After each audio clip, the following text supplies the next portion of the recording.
Hi, I'm Munjang. Today I'm going to talk about the meaning of text.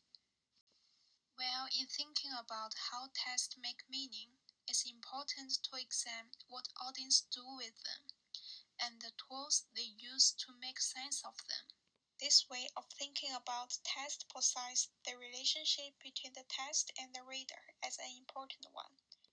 It sees the notion of the author as problematic and pretty irrelevant.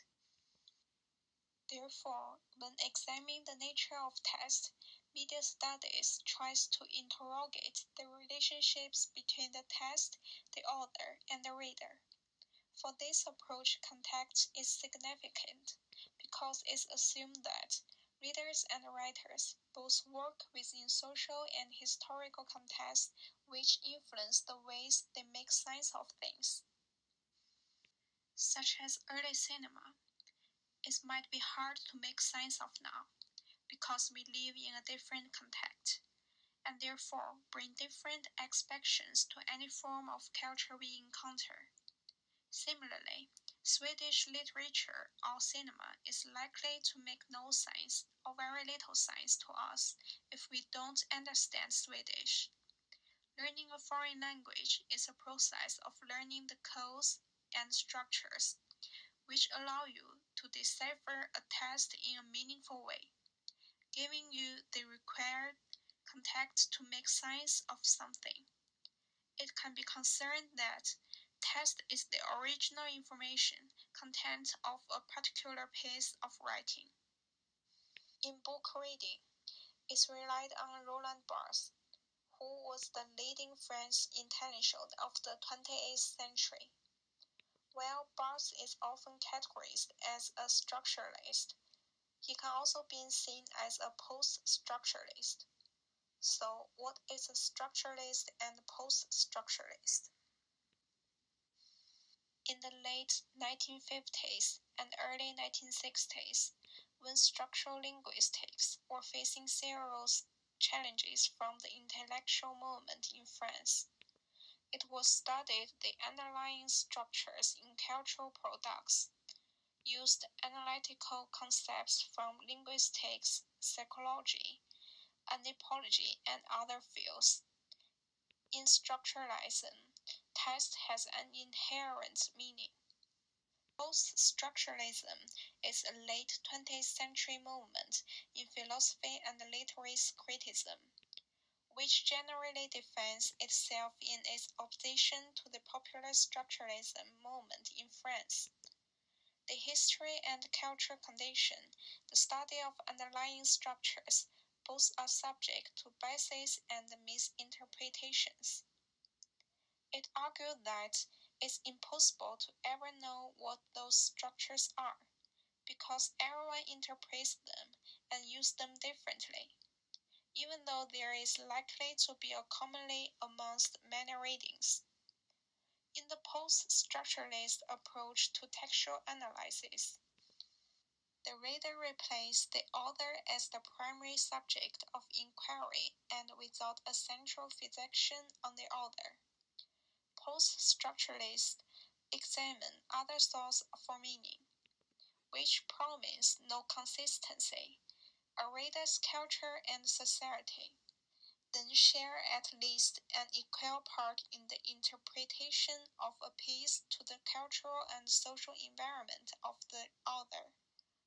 Then Barthes presented The Dice of the Author in 1967, which against traditional literary criticism's practice of incorporating the intentions and biographical context of an author in an interpretation of a text, and instead argues that writing and creator are unrelated.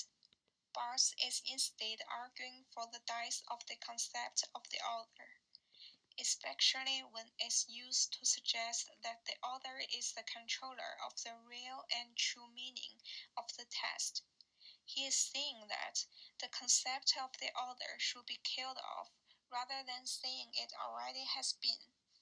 The book also mentioned the context of new criticism, which involved close reading of text, irrespective of author's intentions, or indeed any knowledge about the author.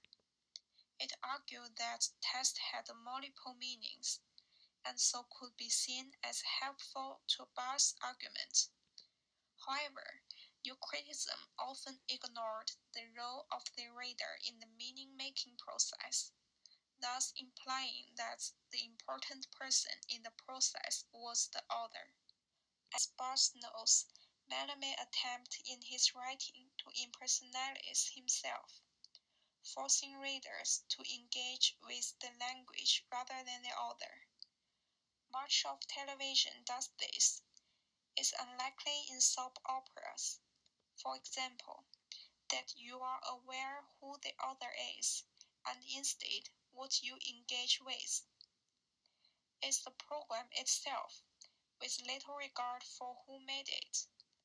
It's noticeable that there is a cultural hierarchy at play here. For the majority of high culture, texts are seen to be ordered, whereas one of the reasons why things like soaps are seen as low culture is because they lack an easily identifiable author who explains the text. At the last, Bertolt Brecht found the realism an over-immersed theatre problem because it offered audience little chance to engage critically with the ideas any play might discuss. He felt much theatre present arguments as if they were true, and required the audience to do little more than accept them.